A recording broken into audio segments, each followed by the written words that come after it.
mereka mendapat kekuasaan dari bawah, Ya. diangkat. Ini juga kemudian terjadi pada, kalau kita tarik dari sumber kita sendiri agak muda lagi. Jadi 1 abad kemudian ada Prasasti Siwagerha.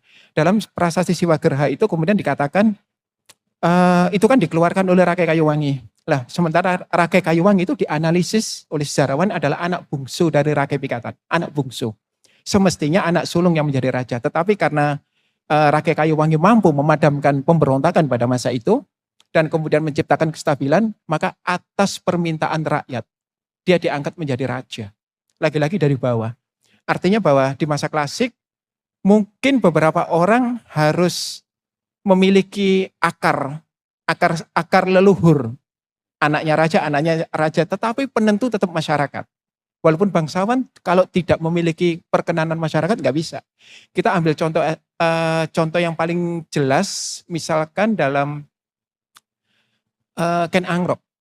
Jadi setelah Kertajaya berkuasa, kemudian dikalahkan oleh Ken Angrok, ini masa Singasari. Sekitar abad ke-11. Sekitar abad 11 ke-12. Sekitar itu.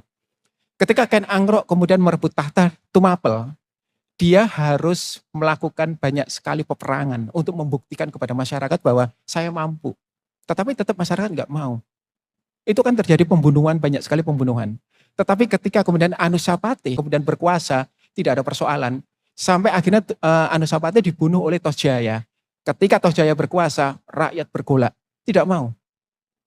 Pada masa Majapahit katakanlah, Jayanegara yang kemudian diejek oleh para raton dengan berbagai tindakannya yang cabul dan tidak layak menjadi raja. Tetapi masyarakat masih menghendaki dia menjadi raja. Ketika terjadi pemberontakan Rakuti, kemudian Rakuti naik ke Singgasana dan sampai Gajah Mada harus menyelamatkan Jayanegara. Kemudian Gajah Mada bertanya kepada masyarakat, bukankah sudah ada raja di tahta, kenapa Anda menangisi Jayanegara? Mereka mengatakan dengan sangat tegas, dia bukan raja saya.